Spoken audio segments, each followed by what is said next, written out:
Seja muito bem-vindo e bem-vinda ao canal Tesourista Direto. E nesse vídeo nós vamos discutir essa questão central que está aqui acima. É possível e ao mesmo tempo provável que o governo não pague, ou seja, dê calote, naquilo que você investiu lá pelos títulos públicos? Tem gente que acha que sim, tem gente que acha que não. E hoje eu pretendo trazer bastante argumentos para que você mesmo tire as suas conclusões. Esse é um assunto bastante delicado porque faz as pessoas levarem para o coração, apelarem para os sentimentos, especularem demais, sem se aterem aos fatos. Então, retire a sua opinião desse momento, guarde ela numa caixinha, escute o que eu tenho a dizer e depois você junta o que você já pensava com as novas informações que você adquiriu nesse vídeo, porque eu tenho certeza que vem coisa boa. Para responder então essa nossa dúvida de cima, eu vou recorrer a algumas questões auxiliares. Onde os títulos públicos federais estão no mundo dos investimentos? Só para te dar uma base, para a gente se localizar, se entender melhor. Quais são os riscos da renda fixa? Como que a gente se protege do risco de crédito em títulos privados, para depois falar como é que é o risco de crédito na esfera pública. Desse jeito vai ficar mais fácil da gente se entender. Penúltimo, qual é o histórico dos calotes de dívida no Brasil? E quem detém a dívida interna também do Brasil, fechando o nosso raciocínio e tentando concluir a questão que inaugurou aqui o nosso bate-papo. Onde estão os títulos públicos federais no mundo dos investimentos? Bom, via de regra, existem dois tipos de investimento para você fazer. Ou você é acionista, ou você é credor. Grosso modo, tem algumas especificidades, do mercado, por exemplo, de derivativos e outros que a gente não vai falar aqui. Ou você é acionista ou você é credor. O acionista, ele está no mercado de renda variável, porque a remuneração é desconhecida. Aqui você vai ganhar, por exemplo, por meio do ganho de capital, quando a sua ação, uma fração ali da empresa que você adquiriu, se valorizar. Você vai ganhar por meio de JCP, vai ganhar por meio de dividendo, vai ganhar por meio de bonificação de ações, por meio de direito de subscrição e mais algumas coisinhas aí. Mas tem também o mercado onde você é credor. Você basicamente dá dinheiro para uma instituição agora, porque ela precisa dessa grana, com uma promessa de que ela te pague no futuro. É o mercado da dívida. Aqui nós estamos no campo da renda fixa, porque a remuneração ela é conhecida. A pessoa vai te dizer assim, vou te pagar 10% ao ano daqui a 5 anos. Ou eu vou te pagar a variação do IPCA mais 2%. Ou eu vou te pagar, por exemplo, 100% do CDI, 100% de alguma outra taxa que seja. Então aqui nós estamos falando, por exemplo, de pré-fixado, é o pré com pós, o título híbrido, e aqui o pós-fixado. Mas aqui nós somos credores. Eu vou limpar isso aqui para dar espaço ao que está por vir. Quando a gente está falando de instituição financeira, como por exemplo um Itub, o Itaú, você pode comprar ações do Itaú, vende lá na B3, ou você pode negociar com o Itaú um título de dívida. Por quê? O Itaú é um banco, um intermediário de operação financeira. Você dá dinheiro para o Itaú, então empresta para alguém a um juro maior, porque nessa brincadeira ele ganha o spread. Assim que as instituições financeiras funcionam. Bom, aqui, falando de renda fixa, nós temos o CDB, o RDB, a LCI, a LCA e algumas outras coisas mais específicas de instituição financeira. Quando nós falamos de demais empresas, estamos falando no mercado de renda fixa de CRI, de CA, de debênture e por aí vai. E também dá para ser acionista dessas demais empresas, uma Petro, por exemplo, uma Vale e por aí. Ainda, quando falamos então finalmente do governo, não tem como tu comprar uma ação do governo, negociar lá na bolsa uma ação do Estado brasileiro, não existe isso. O governo, na verdade, ele é acionista de algumas empresas, mas não tem como tu ser acionista de uma parcela ali do governo, não existe isso na B3. E bom, o governo, então, vai negociar com você títulos de dívida. É como se você fosse, então, o credor do governo. Você vai financiar uma dívida pública federal interna por meio dos títulos, pós-fixado, pré-fixado e IPCA+. E você vai fazer isso dentro de uma plataforma específica, de um programa específico, chamado Tesouro Direto, criado lá em 2002. Agora, quais são os riscos dessa brincadeira de renda fixa, já que nós estamos falando sobre risco de calote, né? Risco do governo não te pagar o dinheiro que ele lhe deve, dado que você, nessa posição, está sendo credor. Bom, na renda fixa nós temos risco de mercado, que é o risco de oscilação, OM de mercado, né? Oscilação dos preços. Hoje tu investiu 10 mil, amanhã está 9 mil, depois está 12 mil, depois está 14, depois está 5. É a volatilidade. Risco de crédito, que é onde nós vamos nos aprofundar, o calote, o não pagamento daquilo que o devedor te deve. Risco de liquidez, de você poder resgatar o seu dinheiro a qualquer hora que você quiser a um preço justo. E o risco de reinvestimento, quando alguém está te devendo alguma coisa e ao invés de pagar só no final, paga em pequenas parcelinhas intermediárias, né? Mês a mês, semestre a semestre, ano a ano, e por aí vai. Cada título vai ter a sua característica. A gente vai se aprofundar nisso que está marcado aqui, que é o risco de crédito. Como eu já tinha comentado no início, a gente vai começar falando do risco de crédito primeiro em títulos públicos, porque entender o risco de crédito dessa forma é mais fácil, para que depois, ao vir para a esfera governamental, você já não chegue tão cru assim no assunto. Como é que a gente se protege do risco de crédito? Bom, eu vou te mostrar algumas dicas, algumas coisas que dá para um investidor aí, pessoa física, fazer. Você vai olhar, vai se atentar para a carência e para o vencimento. Por quê? Quanto maior for o vencimento e maior for a carência, maior será a janela de tempo para que as condições de performance financeira daquele seu devedor piore e ele não te pague nas condições que vocês contrataram, né, que vocês pactuaram naquele título. Pensa comigo, eu estou te devendo 10 mil reais, eu vou te pagar daqui a 50 anos. Pô, existe uma chance gigantesca de eu quebrar nesses 50 anos e não te pagar. Eu posso estar, por exemplo, com as minhas finanças se deteriorando, eu vou me endividando cada vez mais, eu vou tendo cada vez menos capacidade de pagamento, mas você não consegue, por exemplo, resgatar, porque o vencimento está lá para o final e a carência é no vencimento. Agora, se o vencimento está para 2080, mas a carência, por exemplo, ela é de liquidez diária, né? Você pode resgatar amanhã, se você quiser, a qualquer hora, ou é de alguns meses, algumas semanas, bom, aí você está numa boa. O vencimento, nesse caso, não importaria. Mas entende que o tempo que você leva para receber o seu dinheiro de volta, ou que você tem a possibilidade de resgatar o seu dinheiro, tem a ver com risco de crédito também, embora isso daqui se refira à liquidez. Porque quanto menos você tiver essa possibilidade, mais chance de tu tomar um calote aí e sair no prejuízo. Beleza? Como é que a gente faz para ver isso?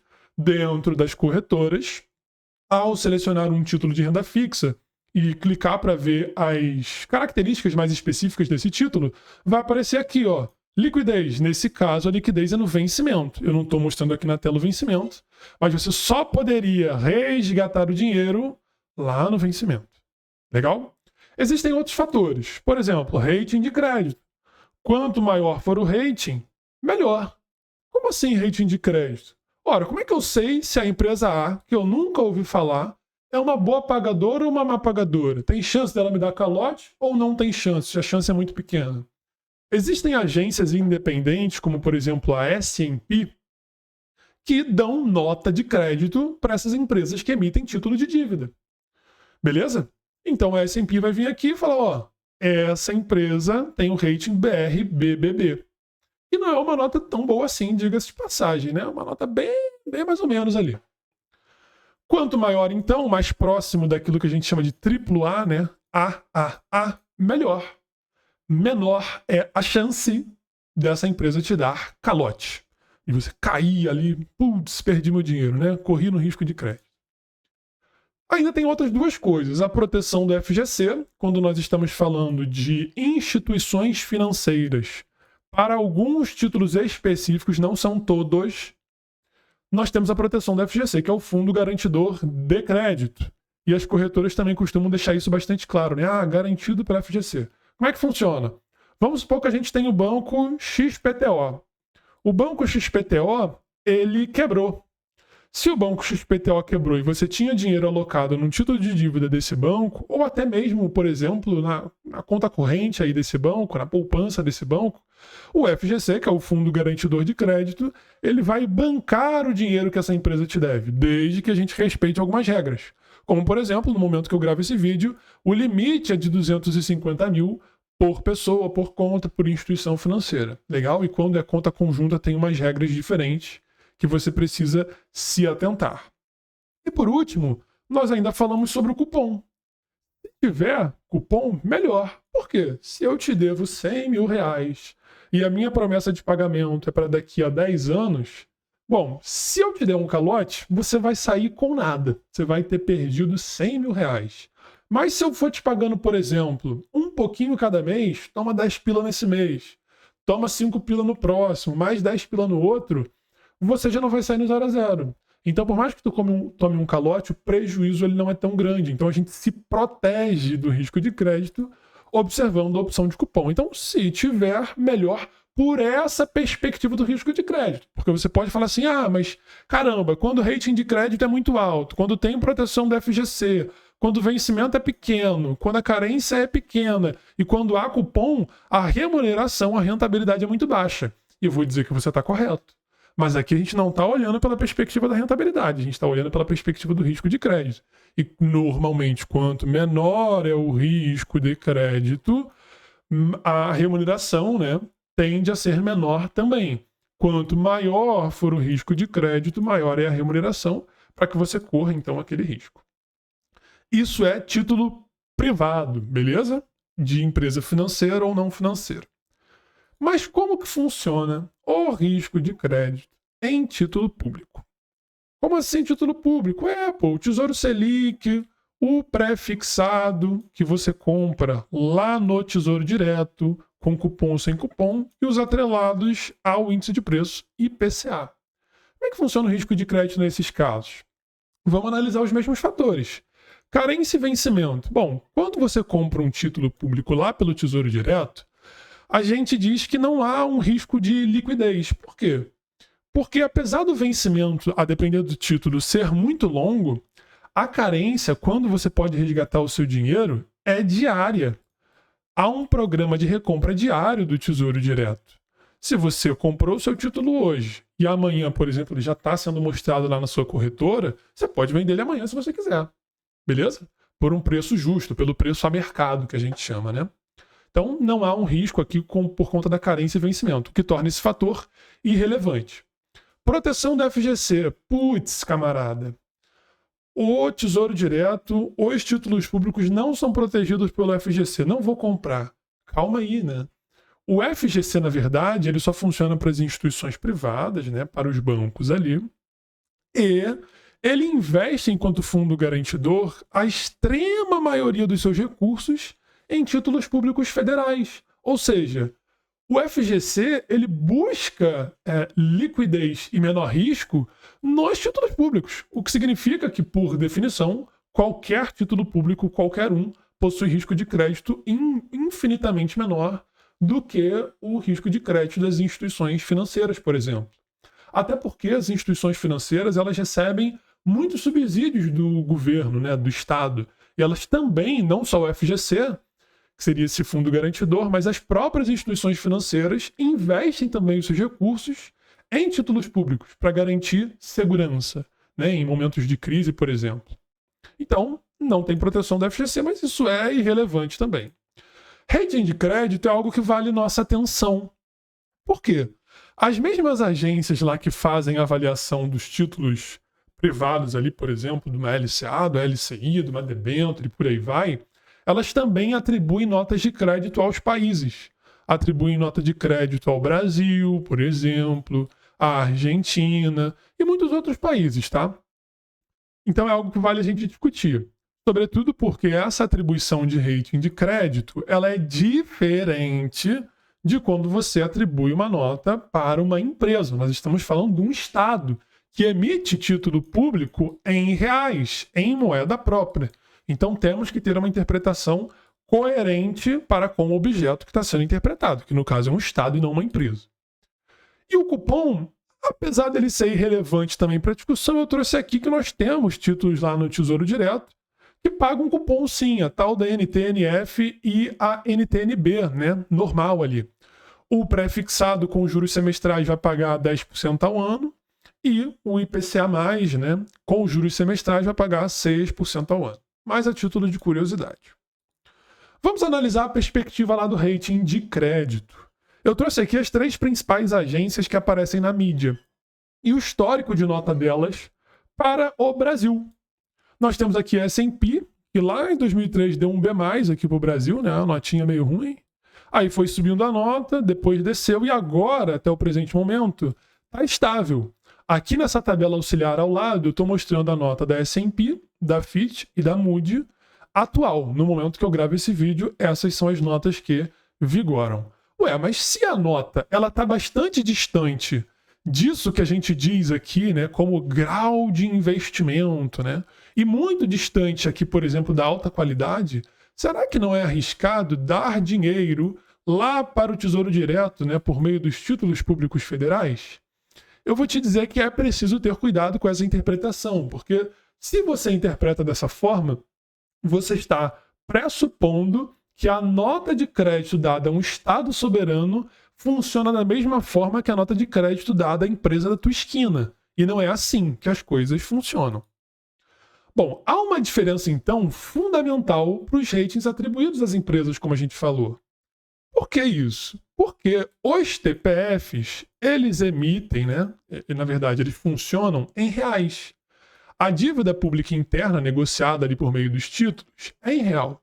E o governo brasileiro, o Estado brasileiro, pode imprimir moeda. E diga-se de passagem, o faz. Impressão de moeda, injeção de moeda na economia é algo que acontece todo santo dia. Não é algo só ligado a crises inflacionárias, é algo que acontece todo dia. Faz parte da contabilidade pública, beleza? Então, se a dívida está expressa em reais e o Estado emite dinheiro em reais, falar sobre probabilidade de calote é algo que não faz muito sentido. Então, essas agências, como por exemplo uma S&P da vida, ela não está avaliando exatamente uma probabilidade de você não receber o seu dinheiro de volta, uma probabilidade de calote, mas sim a qualidade, a sustentabilidade desse pagamento. Justamente porque, se você tem um montante de dívida enorme, com muitos ali dinheiros que tu está devendo para os seus credores, se você injeta dinheiro para fazer o pagamento dessa dívida, a tendência é que vá ter um acúmulo muito grande de moeda na economia e existe uma pressão inflacionária por conta desse efeito monetário, né? Isso seria ruim. Então, note que as instituições ali que fazem essa atribuição de nota de crédito estão mais avaliando qualidade do pagamento do que exatamente probabilidade de calote quando atribuem notas aos estados soberanos, beleza? Para não ficar só na minha palavra, observe esses 3 trechos aqui, ó, da Fitch, da Moody e da S&P. Pausa o vídeo aí para ler se você quiser. Eu vou ler apenas o primeiro para não gastar tempo desnecessariamente. A agência citou 4 fatores para a manutenção da nota. Alto e crescente nível da dívida pública, beleza, faz sentido. Rigidez orçamentária, baixas pontuações de governança e crescimento potencial relativamente baixo da economia. Nota que não se trata exatamente do vou pagar, não vou pagar. É uma avaliação muito mais macroeconômica, mais macro, do que uma questão tão simples quando a gente está analisando uma instituição financeira qualquer ou está analisando uma empresa qualquer. Beleza? Fica super essa observação, tem gente que acaba confundindo. Qual que é o histórico dos calotes de dívida no Brasil? Eu vejo muitos influencers aí tentando colocar terror em você, pessoa física que quer investir o seu precioso dinheirinho e, enfim, simplesmente não perder para a inflação ou aproveitar a alta de juros que a gente tem no país. E esses influenciadores dizem, não, poxa, o risco de calote, você vai perder o seu dinheiro, o governo não vai te pagar. E aí os exemplos que essas pessoas trazem são exemplos de dívida de momentos em que o Brasil ou outros países declararam moratória, por exemplo, em dívida externa. Só que a dívida externa não é dívida em reais, normalmente é dívida em dólar. Beleza? Então a gente precisa primeiro separar uma coisa da outra. Eventos que falam sobre dívida interna na moeda que o país emite e eventos que falam sobre dívida externa. O estudo mais completo que a gente tem sobre isso é de 2024 e tem esse nome aqui que eu não vou me arriscar, né, no inglês, falar com você. Tu pode pesquisar aí na internet e achar o paper gratuitamente. Nesse paper, lá no final dele, no apêndice A, você pode observar a linha que fala do Brasil.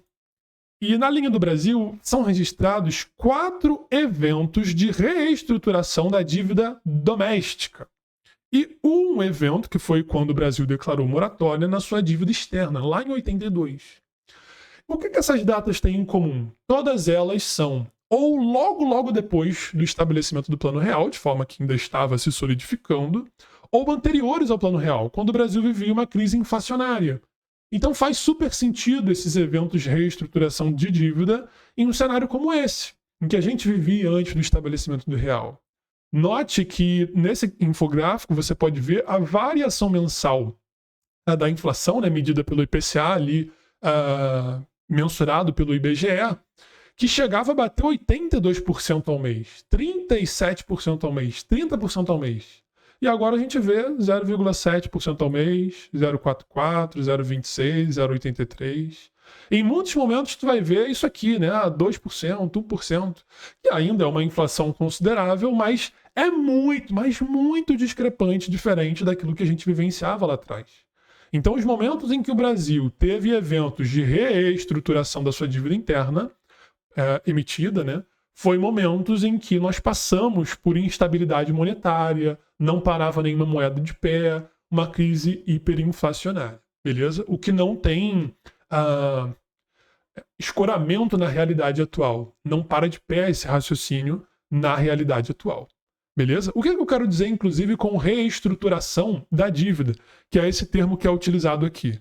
Não é necessariamente calote, né? Não é não pagar. Mas, por exemplo, se eu estou te devendo, eu vou mexer na rentabilidade do que eu estou te devendo. Se o prazo de vencimento é para ano que vem, eu vou postergar isso aí por mais 1 ano, por mais 5 anos, por mais 10 anos. São coisas assim que a gente fala, né, de reestruturação de dívida. Beleza? Quem detém a dívida interna do Brasil é uma pauta que interessa, sobretudo se você, até o momento desse vídeo, não se convenceu de que o risco de calote em títulos públicos federais é uma questão quase que teórica, após principalmente o estabelecimento do Plano Real. É um risco muito ínfimo. A gente utiliza, por exemplo, o Tesouro Selic, né, como a taxa livre de risco da economia. Ou seja, nenhum outro investimento deveria te pagar menos do que o investimento mais seguro de todos no Brasil te paga. Justamente porque a gente considera que o risco de calote é 0. Mas se você ainda não se convenceu, fica aqui uma informação. Aquilo que você investe lá no Tesouro Direto, né, já que você é pessoa física, está representado aqui dentro desse gráfico por meio dessa categoria verde, que é onde a gente observa aqui na legenda o outros. Dentro desse outros tem nós, né, que somos pessoas físicas, investimos por meio do Tesouro Direto e algumas outras coisas. Nota que é uma fração bem pequenininha dos vários títulos que são negociados lá no Tesouro Direto. Olha, LFT, que é o Tesouro Selic, LTN, que é o pré-fixado, esse aqui é o indexado à inflação, esse aqui é o pré-fixado com cupom. O outros, onde nós estamos, é 3%, é 9%, é 3%, é 7%. E se a gente for mais rigoroso ainda, de acordo com o relatório anual da dívida que saiu lá em 24, o Tesouro Direto, no seu total, representa só 2%. O número mais atualizado de maio, né, de 25, que é o momento que eu estou gravando aqui esse vídeo, ele está em 2,3%. E não vai sair desse patamar, não. Vai ficar em 2, 2,5, 2 de novo, 3. Ou seja, se de fato ocorrer evento de reestruturação de dívida ou até numa hipótese maluca, um calote, cara, não vai ser no 2% do montante da dívida que o calote vai acontecer. Vai ser nos maiores detentores. Vai ser onde uma renegociação traz um pouco mais de respiro. Qual que é o respiro que 2% traz? Nenhum, porra. É só pensar. Voltando à questão inicial para a gente poder fechar o vídeo com chave de ouro. É possível e provável que o governo não pague a remuneração que os investidores contrataram nos títulos públicos? Antes de dar a resposta aí concluída, né, de fato, vamos ao raciocínio final, em passo a passo. Desde o Plano Real, não há eventos de default ou reestruturação de dívida, nem interno, nem externo. O governo, ele detém a impressora do dinheiro, né, na moeda que os títulos são negociados. Porém, imprimir dinheiro pode gerar consequências negativas à economia. Eu já vou te dar uma dica aí sobre como é que a gente poderia se proteger mesmo numa situação como essa. A remuneração oferecida em títulos públicos federais, como eu já comentei, é utilizada como TLR. Isso significa que se a gente tem um problema no Tesouro Selic, que é um título público federal, né, que esboça ali a dívida interna, nós teremos um problema em todos os investimentos.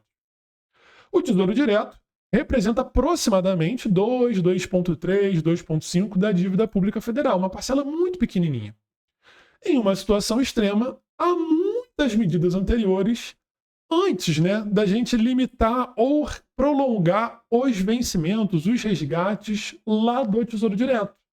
Então não é algo que você, no dia a dia, na sua alocação de dinheiro aí como pessoa física, seus 10 mil reais, seu 1 milhão de reais, seus 500 mil reais, 50 mil reais, não é algo que você deve se preocupar, beleza? Por último, se empresas e bancos usufruem da dívida pública e recebem incentivos financeiros do Estado, e não é nada pouco, se nós tivermos problema na dívida pública, nós teremos problema em todas as empresas e bancos. Ou seja, se você está por aí brigando, falando, repetindo o discurso pronto de que é perigoso investir em título público federal, você deveria estar muito mais preocupado de investir em ações da Bolsa Brasileira. Deveria estar muito mais preocupado em comprar sua LCI ou LCA de bancão. Não faz sentido, é preciso ter coerência. Por último, para fechar com chave de ouro, então, a resposta. Teoricamente, é possível, mas é só teórico. É extremamente improvável que o governo dê calote. Na pior das hipóteses, nós teríamos um evento de reestruturação da dívida. Que mesmo assim, né, dado essa reestruturação, há como você se proteger. Eu vou te mostrar um jeito já de fazer isso, que agora está na tela. Para os mais preocupados, se você está com medo de uma reestruturação de dívida, né, ou de uma impressão enorme de dinheiro para pagar a dívida pública interna, de forma que a inflação aumentaria desgovernadamente, compre títulos públicos atrelados à inflação. Porque aí a inflação, o IPCA aumentaria, mas o seu título se valorizaria ainda, tendo um ganho real, né, ou seja, um ganho acima do IPCA. Para os mais preocupados ainda, cara, investe em criptomoeda ou investe fora do país. Apesar de que, desde o surgimento então das criptos ou aí da popularização, né, do investimento estrangeiro aqui para pessoas físicas no Brasil, a gente ainda não teve um cenário de caos total. A gente não sabe realmente se o Estado não consegue botar uma mãozinha aí nas tuas criptos, independentemente se você tem cold wallet, hot wallet, tanto faz aí a porra que tu tiver.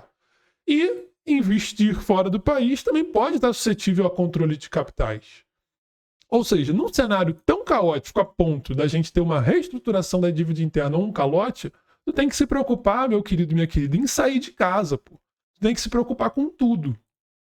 Na pior das hipóteses, se você acredita tanto assim no risco Brasil, cara, só dá saída fiscal, né, do país e vai viver sua vida tranquila em outro lugar, né, sem perturbar aí os investidores que querem usar de opções seguras que existem no mercado brasileiro. O último cuidado é esse. Geralmente, quem fica alarmando sobre risco de calote nos títulos públicos é quem ganha com isso, é quem lucra pesado com o seu medo.